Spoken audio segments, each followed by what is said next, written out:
Hola, muy bienvenidos y muy bienvenidas a otro episodio de los Andy Talks. Hoy conversamos con Xavier Pera, responsable de Seguridad Alimentaria y Calidad en AECOC, la Asociación Española de Codificación Comercial, una de las mayores asociaciones intersectoriales sin ánimo de lucro de España, dedicada, entre otras cosas, a aportar mayor valor al consumidor. Biólogo de formación y con un posgrado en Seguridad Alimentaria y un máster en Gestión de la Calidad en el sector alimentario, Xavier lleva más de 20 años vinculado al campo de la calidad en alimentos. Hoy él es responsable de Seguridad Alimentaria y Calidad de AECOC, donde desarrolla actividades relacionadas con la gestión de alertas y crisis, la información al consumidor y otros temas regulatorios. Xavier nos visita hoy para hablar de un tema importantísimo: cómo prevenir y gestionar alertas y crisis alimentarias en tu restaurante. Te recordamos también que nuestras conversaciones cuentan con el apoyo de Restauración News, la plataforma de contenidos referencia para el negocio en la hostelería y los restaurantes. Gracias a este líder en la actualidad del mundo de la restauración moderna, tenemos la oportunidad de entrevistar a los referentes del sector. Así que muchísimas gracias, Restauración News. Y ahora sí, empezamos los Andy Talks.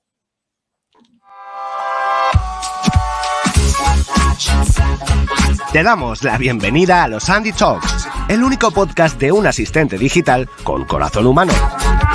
Andy y sus amigos conversan cada semana en este espacio dirigido a profesionales de la restauración organizada sobre digitalización, seguridad alimentaria, calidad, operaciones y mucho más. Y a ti te invitamos a sentarte con nosotros, así que desconecta, ralentiza tus circuitos y date permiso para perderte en la fascinante cocina virtual de Andy.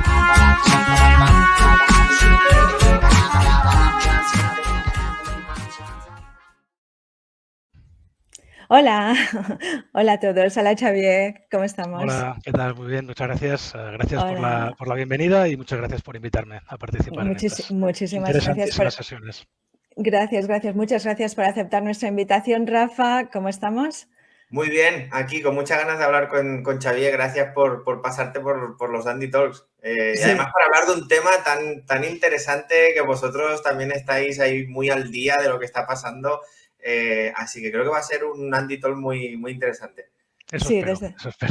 desde luego.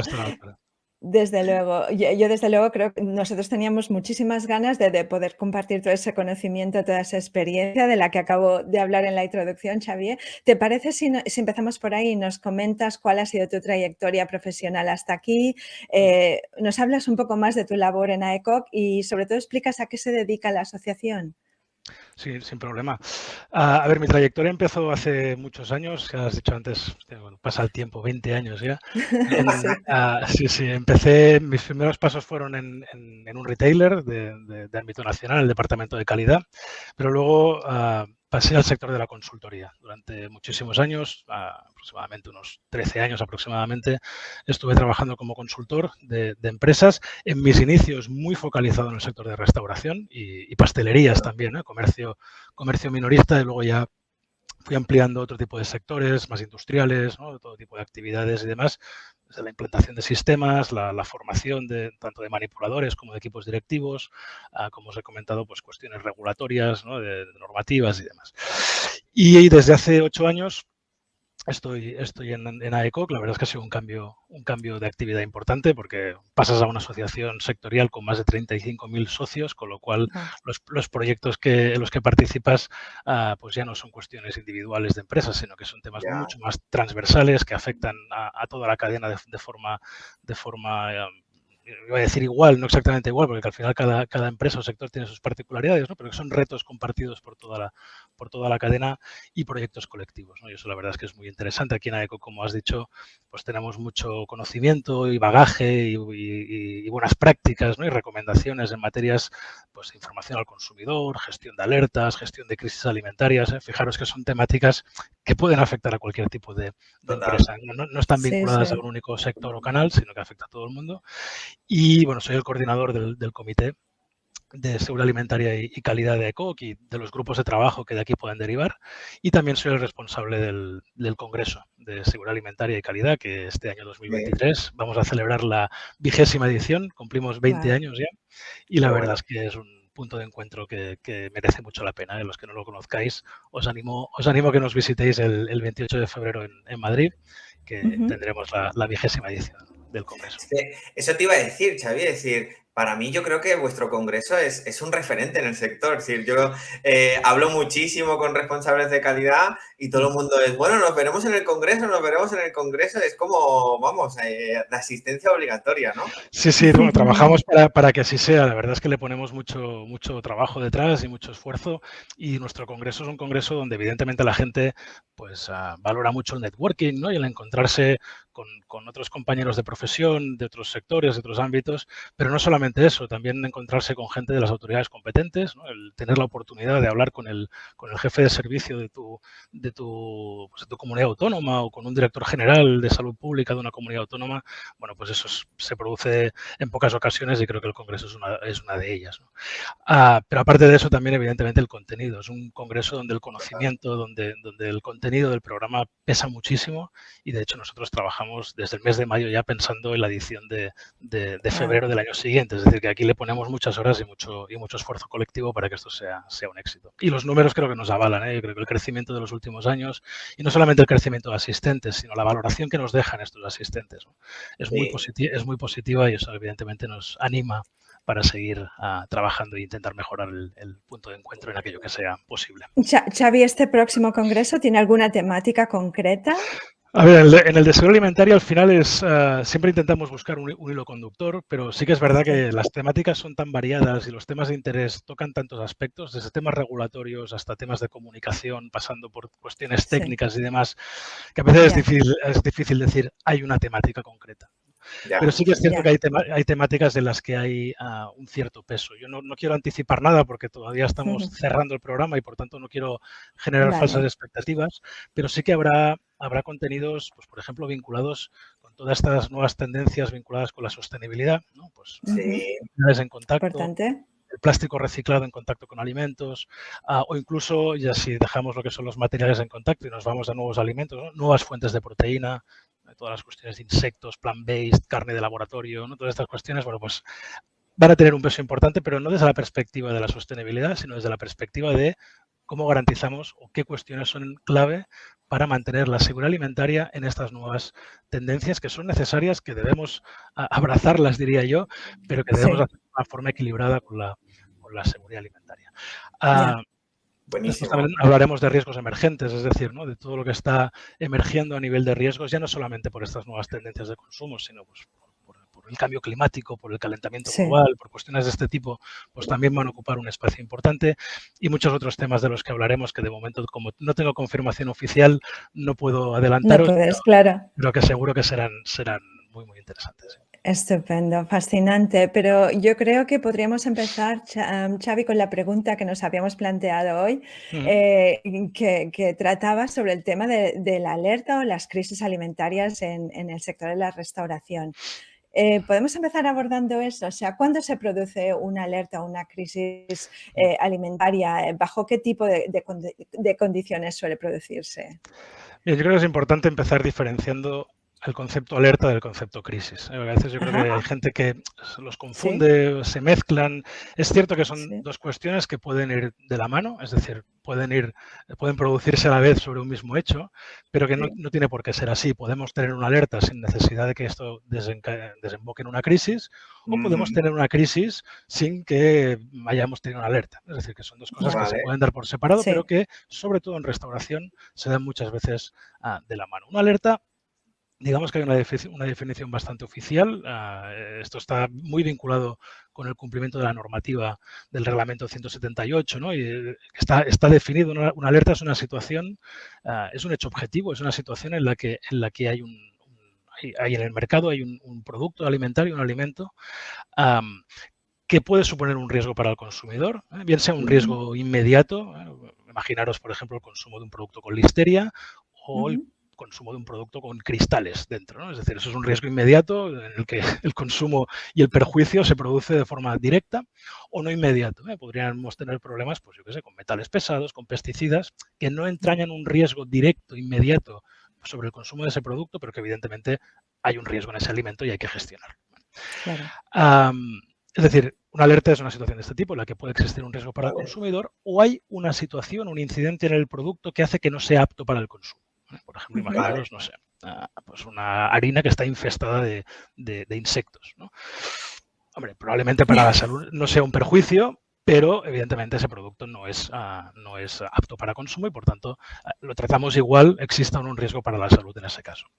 Y la definición termina ahí. Aquí no hay ni hechos subjetivos, ni percepciones, ni demás. Es un hecho objetivo que además está muy claro a nivel legal y que tiene unos mecanismos de gestión muy concretos, muy relacionados con el protocolo oficial de alertas. Y aquí entramos, pues eso, retirada de productos, recuperaciones cuando hablamos en el gran consumo, ¿no?, de productos que están en el supermercado, acciones correctivas sobre la incidencia que causó el problema, etcétera, etcétera.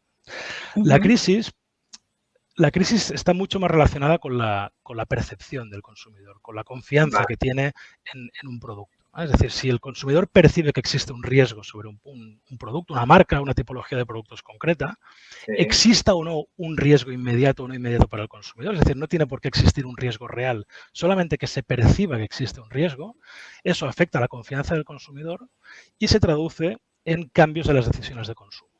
Dejo de consumir una marca, dejo de comer una categoría entera de productos, me hago vegano, ¿no? Es decir, cada uno toma sus decisiones a partir de las informaciones que le llegan y, por tanto, de la percepción que construye.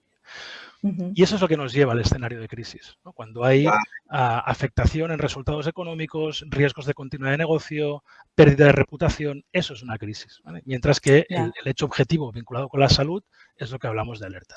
Y es cierto, en restauración muchas veces empezamos con una alerta y desencadenan una crisis si hay muchos afectados, consecuencias muy graves para consumidores o incluso ha habido errores graves en la gestión de esa situación que te pueden llevar a un problema reputacional. Es cierto, pero no tendremos que descartar que en el sector de la restauración también se den crisis de percepción. No sé, pienso en alguna enseña muy vinculada con temas, pues no sé, a lo mejor que ofrece un producto ecológico, respetuoso con valores éticos, bienestar animal y demás. Es decir, si tú te significas en ese sentido y luego hay informaciones que cuestionan tu actuación frente a estas temáticas, sin que tengas una alerta, puedes tener una crisis de reputación. Pero yo digo, la sensación que tengo es que en hostelería, como el consumo del producto es muy inmediato, normalmente los problemas se suelen dar por eso, ¿no? Porque ha habido alguna cadena que ha tenido pues algunas intoxicaciones graves y demás, y eso evidentemente se traslada al consumidor. Y hemos tenido ejemplos muy sonados en hostelería, igual no en este país, pero han habido ejemplos muy sonados que luego, si queréis, podemos hablar de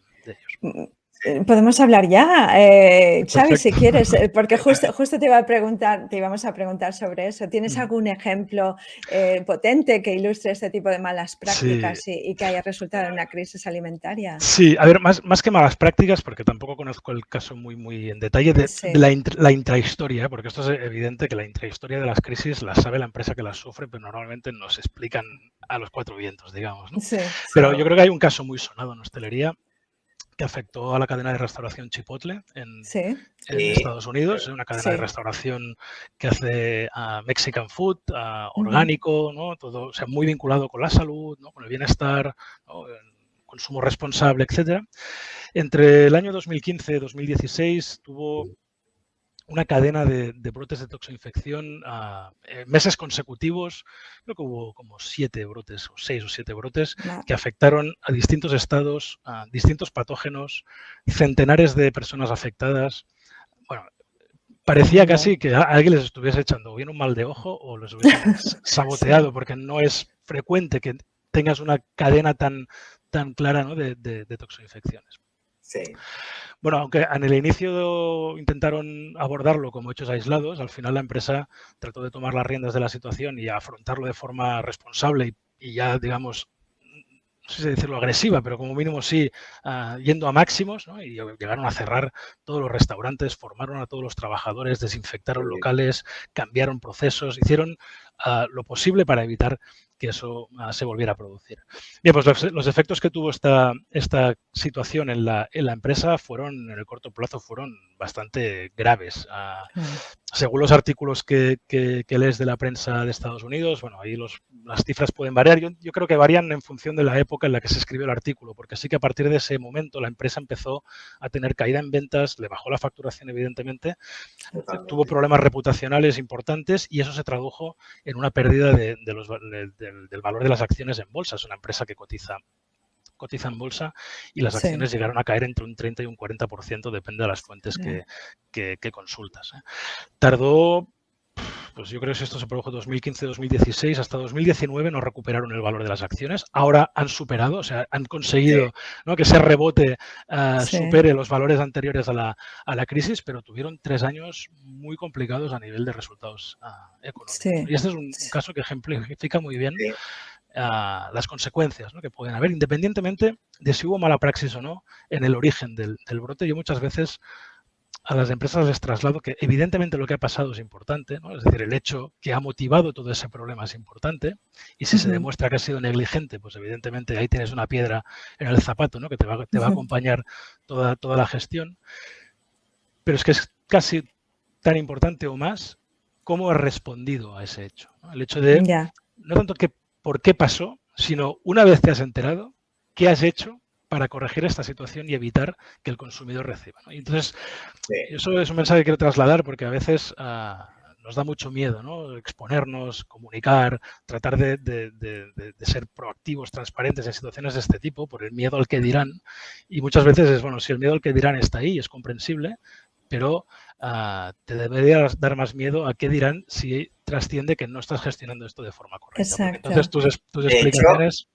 Sí, de hecho, Xavier, es un caso que yo personalmente también he seguido como caso de éxito en el toque positivo. Es después de tener toda esta crisis, Chipotle fue una de las empresas que más invirtió en tecnología para supervisar y controlar todos los registros sanitarios, esos locales, todos los procesos. Es decir, desarrolló soluciones como Andy. Es decir, en aquel momento Andy no estaba en Estados Unidos, ¿no? Para poder dar solución. Pero es un caso de ejemplo de cómo gracias a la tecnología con soluciones como la nuestra se han recuperado, pero además ahora son, digamos, un ejemplo a seguir a nivel de control y supervisión en seguridad alimentaria. Sí, eso es la buena praxis, ¿no? Es decir, aprender de tus errores y tratar de aplicar mejoras para evitar que esto se vuelva a producir, y además en una situación de crisis comunicar esas mejoras. Yo creo que es una forma de cerrar bien la crisis, ¿no? Es decir, bueno, hemos tenido un problema, oye, lo asumimos, lo reconocemos, y qué hemos hecho para evitar, no solo para evitar que se vuelva a producir, sino para hacer las cosas mejor incluso, ¿no? Yo creo que ayuda un poco a reforzar. A lo mejor en el corto plazo eso no se ve, porque dices, bueno, la gente está escandalizada con lo que está pasando, bien, pero seguro que en el medio y largo plazo, y yo creo que Chipotle es el ejemplo, funciona. Es decir, ellos han recuperado, no solamente han recuperado el valor, sino que lo han aumentado por la gestión post-crisis, ¿no? Y yo creo que el mensaje es, cuando estás en un escenario de crisis, no te vas a ir de rositas. O sea, algún efecto vas a tener. Lo que tienes que ver es si esos efectos van a ser temporales y vas a recuperar tu situación anterior, o te van a lastrar de por vida. Yo creo que eso, en cómo afrontas el problema, eso es muy importante. Y de hecho, Chipotle, más allá de la caída en ventas, que no he encontrado un artículo en el que se cuantificara exactamente, sí, la caída de acción en bolsas, pero he visto en muchos artículos que hablaban que la empresa tuvo que invertir entre 5 y 6 millones de euros para revertir un poco esta situación, ¿no? Dices, qué lástima si no esos 5 o 6 millones no se hubieran invertido antes para evitar tener este problema. Exacto. Vale, precisamente de eso queríamos hablar, ¿no, Xavi? Entonces, para evitar llegar a ese nivel de Chipotle, ¿qué claves, qué elementos deben tener implantadas las empresas para prevenir ese tipo de alerta o de crisis alimentaria? A ver, en todas las actividades, pero en restauración yo creo que mucho más, por lo que os decía, porque generalmente las crisis en restauración provienen de problemas de seguridad alimentaria. Sí. El plan de autocontrol. O sea, al final... Es que para eso está el autocontrol. Exacto. No es un trámite burocrático a cumplir. ¿No? O sea, el sistema de autocontrol, el APPCC, los prerequisitos, todo esto sirve para evitar tener problemas. Yo siempre digo que la mejor gestión de crisis es aquella que evita que aparezca, ¿vale? Es decir, Sí. O sea, nos podemos rebanar los sesos pensando en cómo mejoraríamos la gestión de las crisis, que lo que tendremos que hacer es evitar que se produjeran, ¿no? Y eso es lo que nos llevaría a un escenario más favorable. Por tanto, invertir en seguridad alimentaria no es un gasto inútil. Lo que pasa es que muchas veces cuesta traducir muchas veces esas inversiones a los costes de no calidad, ¿no? O a los beneficios económicos que te pueda dar, porque no es algo tan tangible, ¿no? como una venta de un producto, ¿no? Que tú dices, mira, si vendo tantas unidades ganaré tanto dinero, ¿no? El hecho de los costes de no calidad, las pérdidas de confianza del consumidor, los tienes que medir de forma indirecta y a veces es difícil, ¿no? Pero el mensaje es ese: invertir en seguridad alimentaria, en autocontroles sólidos, en si es necesario tener ayuda externa por parte de consultores, si dentro no tienes ese conocimiento, todo eso es muy importante, ¿no? Y un concepto que ahora cada vez se habla más, y yo creo que en los próximos años, si lo hacemos bien y lo implantamos bien, pues nos va a suponer una gran mejora, que es todo el tema de la cultura de la seguridad alimentaria, ¿no? El hecho de que muchas veces tú puedes tener un sistema de autocontrol, ¿no? Todo documentado y demás, pero al final son las personas las que ejecutan todos esos protocolos, esos procedimientos, y tú no puedes tener cualquier escenario planteado en un procedimiento. Es decir, tú puedes, en un procedimiento puedes contemplar lo que hay que hacer, pero lo que no hay que hacer, es que el abanico es infinito. Por tanto, ahí hay una parte de responsabilidad del trabajador y de entender, ¿no? De tener una cultura, de saber dónde están los riesgos. Es decir, la formación también sirve no solamente para trasladar instrucciones, sino para hacer pedagogía, ¿no? Para que la gente entienda pues, cómo afecta su operativa diaria, sus prácticas, ¿no? El hecho de si he estado tocando otro tipo de producto y no me he lavado las manos antes de tocar este. Es decir, más allá de decirles, no, te las tienes que lavar, lo interesante es que entiendan por qué se las tienen que lavar. Eso es lo importante, ¿no? Y como os digo, el tema del autocontrol, incluso a veces, digamos, que nos centramos mucho en, ¿no? Evitar intoxicaciones, ¿no? Y evidentemente ese es nuestro formato, ¿eh? Pero ahora es que mientras hablaba y hablábamos de casos de crisis, ¿no? Me venía a la memoria un vídeo, ahora no recuerdo, tampoco es importante, ¿eh? No recuerdo a qué marca afectaba, ¿no? Pero haber visto un vídeo que rondaba por WhatsApp con unos roedores por ahí paseándose por un mostrador, ¿no? Es decir, un prerequisito que la gente, ¿no? Dice, bueno, si el plan de plagas, no tengo una empresa externa contratada y ya con eso ya tengo suficiente. Pues cuidado, porque eso se capta con un móvil, se graba, se sube a las redes y no hace falta que tengas afectados por ninguna intoxicación, ¿eh? Eso a nivel de imagen es devastador, ¿no? Por lo tanto, eso es un tema importante. Luego lo que tenemos que tener son procedimientos muy claros de cómo hay que actuar en situaciones de crisis, ¿no? En este tipo de situaciones la improvisación no es... No, porque además hay que actuar de forma inmediata, Xavi. Es decir, correcto, sí. Te juegas la confianza de tu consumidor, por lo tanto, la inmediatez es importante, ¿no? No, y además el tiempo es un factor clave en la protección del consumidor. Es decir, cada día que tardamos, o sea, cada día que no tomamos una decisión sabiendo que deberíamos tomarla, lo que estamos haciendo es poner en riesgo a más y más personas e indirectamente, evidentemente, estamos poniendo en riesgo la reputación de la empresa también. Esto es un pez que se muerde la cola, ¿no? Por tanto, sí, actuar rápido, y para actuar rápido tenemos que tener claro qué tenemos que hacer. Nosotros tenemos una guía de gestión de alertas publicada que está a disposición de cualquier empresa que lo quiera. Está en la página web de la AESAN. AESAN tiene un portal de la red de alerta alimentaria en su página web, y ahí dentro, lo digo para que las empresas que quieran se puedan descargar la guía, y ahí da pautas de cómo actuar en caso de que haya un problema de seguridad alimentaria y tengamos que hacer frente a esta situación a nivel de gestión o de comunicación. Yo creo que eso es bueno que las empresas le echen un vistazo. Además, cuenta con el reconocimiento de la agencia, por tanto, es una guía que cumple con el protocolo oficial de alertas, y yo creo que es bueno, pues, que si hay alguna cuestión que no está en los protocolos de las empresas, pues que ahí tenéis ideas para sacarlo. Sí, muy útil. Te da consejos a nivel de comunicación también. Es decir, imagino, ¿no? Por poner un ejemplo, si hay que retirar un producto de un restaurante, no solamente te indica, oye, localiza los productos con este lote, etcétera, y retíralos, sino también te da recomendaciones de cómo deberías de comunicar Claro. En restauraciones poco habitual que se tenga que hacer un recall de consumidores, porque entre el consumo, o sea, entre la preparación del producto y el consumo, normalmente no pasa tiempo, se hace en el mismo local, ¿no? O un takeaway en casa del consumidor, pero no.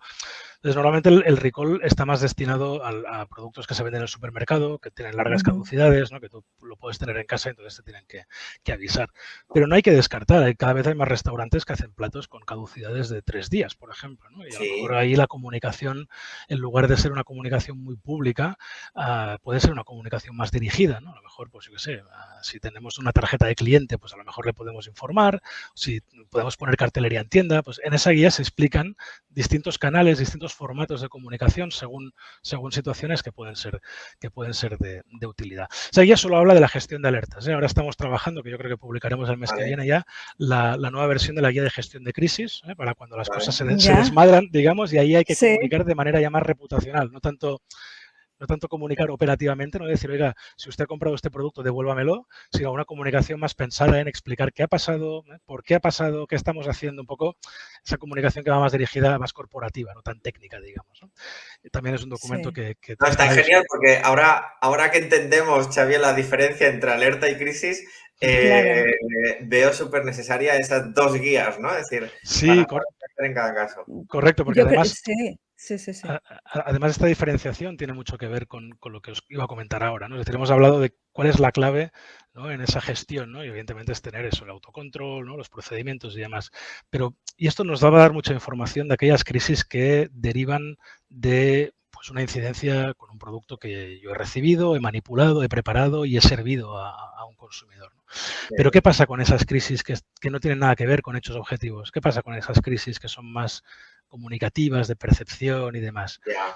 Aquí hay una necesidad y es que, sobre todo esas cadenas que tienen marcas reconocidas, ¿no? Al final, tú tienes más riesgo de sufrir una crisis cuanto más reconocida es tu marca, ¿no?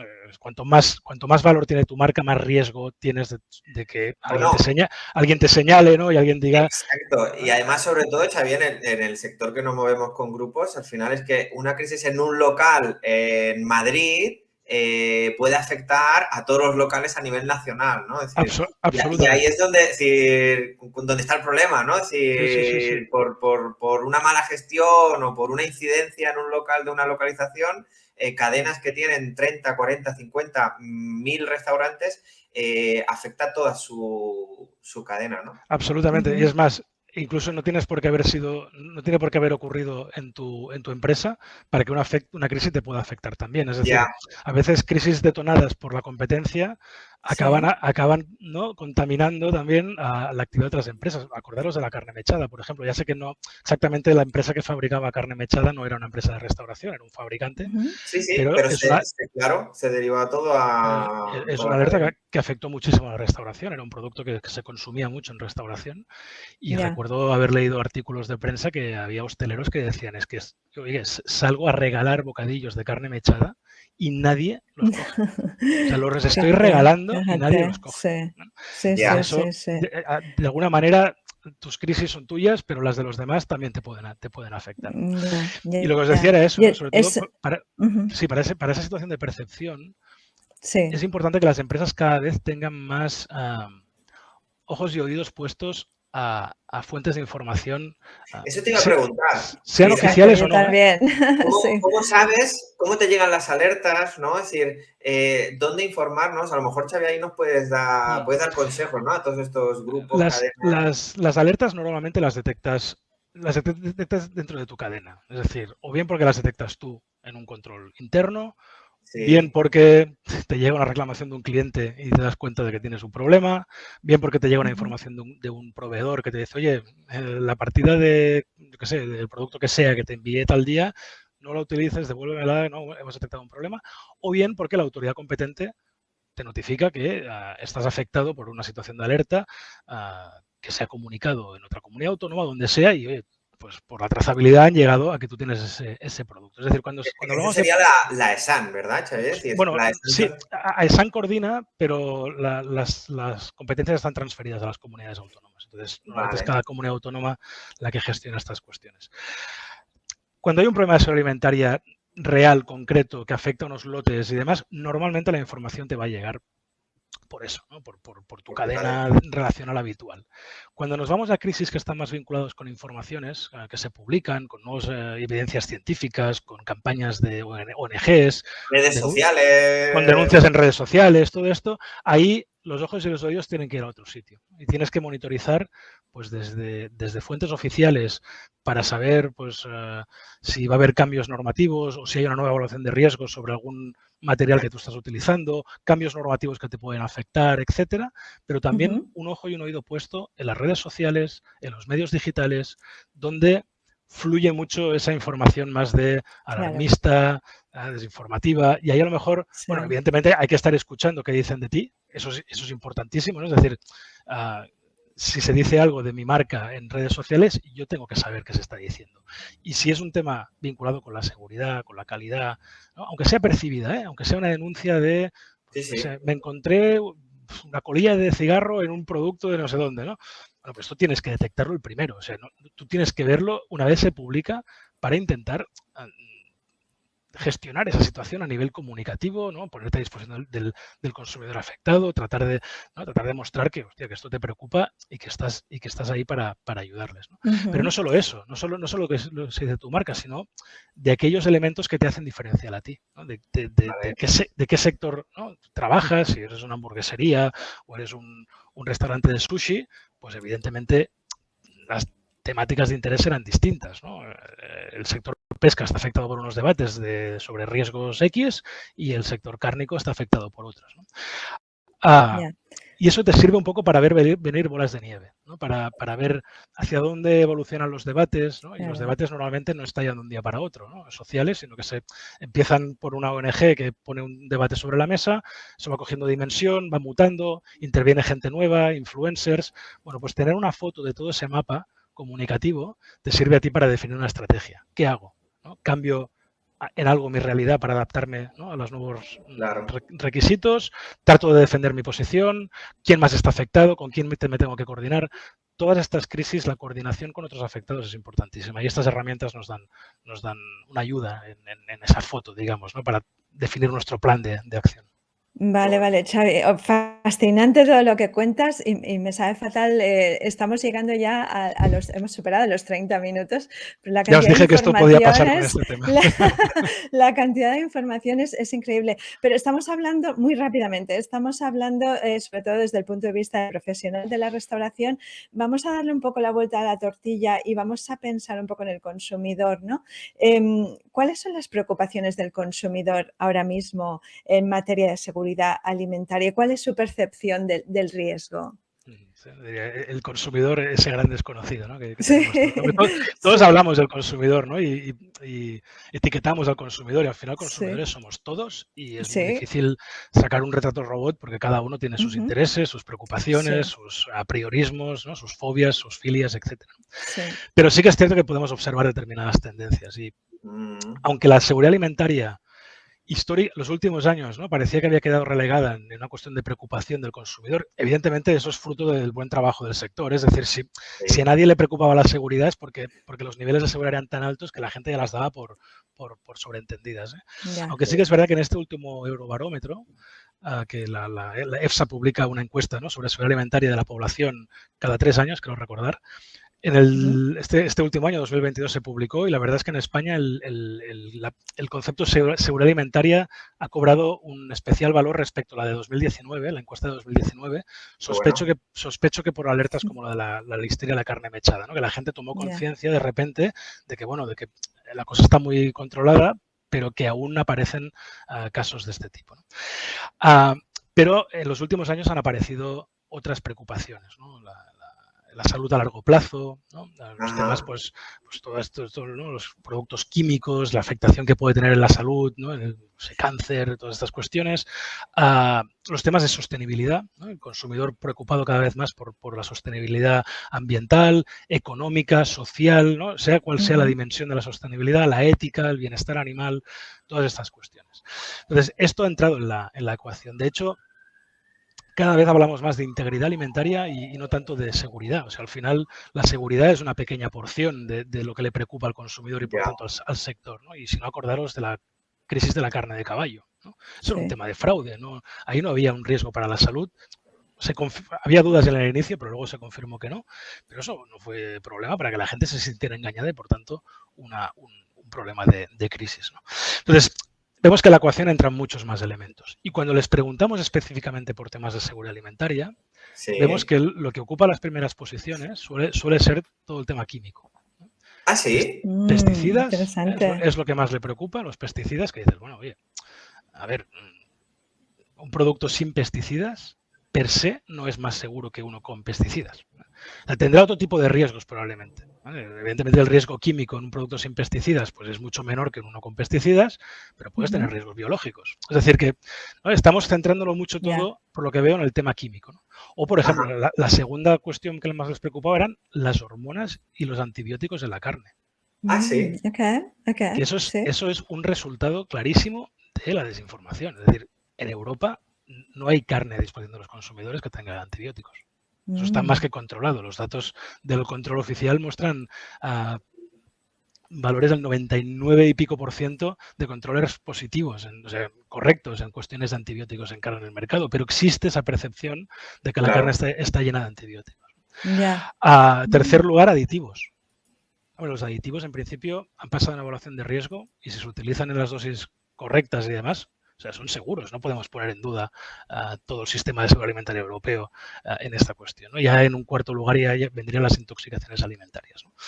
Bueno, eso lo que nos dice es que tenemos que también aprender a hacer pedagogía sobre el por qué se utilizan determinadas sustancias, el por qué, qué función cumplen.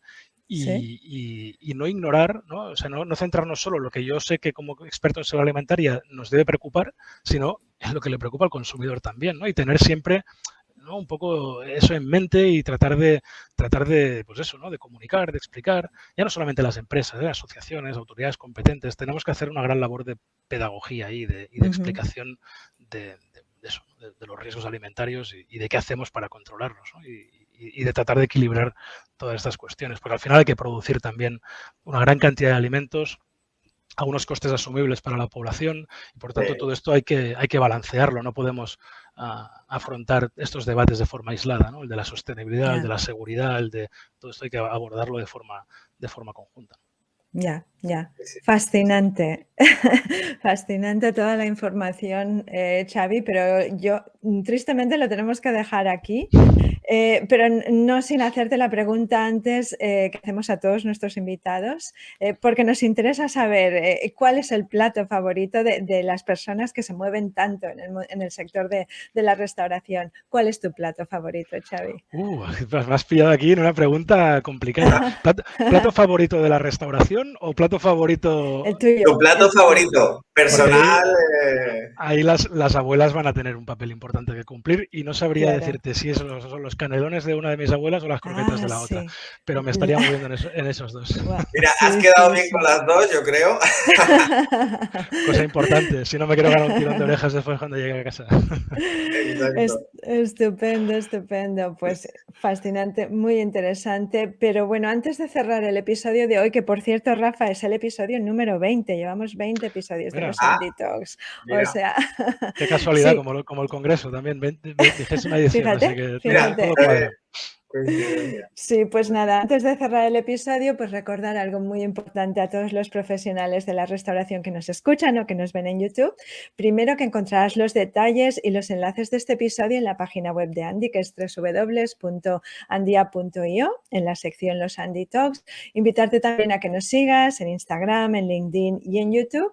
Y finalmente, que si aún no lo has hecho, pues que pruebes Andy, porque bueno, ahora es más fácil que nunca con nuestra prueba gratis de 10 días. No tienes más que dirigirte a nuestra web, buscar el botoncito morado que dice Prueba Andy y en 20 minutos tienes Andy configurado para tu restaurante. Es facilísimo y el impacto va a ser transformativo para tu negocio. Y ahora sí, cerramos el episodio número 20 de los Andy Talks. De nuevo, Xavi, muchísimas gracias por tu tiempo, por tu información, por tu experiencia. Y Rafa, nos vemos en el próximo, en el episodio número 21. Nos vemos en el próximo. Gracias, Xavier. Gracias, Felicitaros por la labor que hacéis en AECOC y a seguir con ello. Y bueno, gracias por haber pasado por los Andy Talks. Muchas gracias a vosotros por invitarme y lamento haberme pasado un poco de tiempo, pero ya sabéis que este es un tema que me apasiona y se me puede ir un poco el minutaje. No pasa absolutamente nada, te lo agradecemos muchísimo. Muy Venga, bien. Hasta luego. Suerte, Chao. que vaya bien. Chao.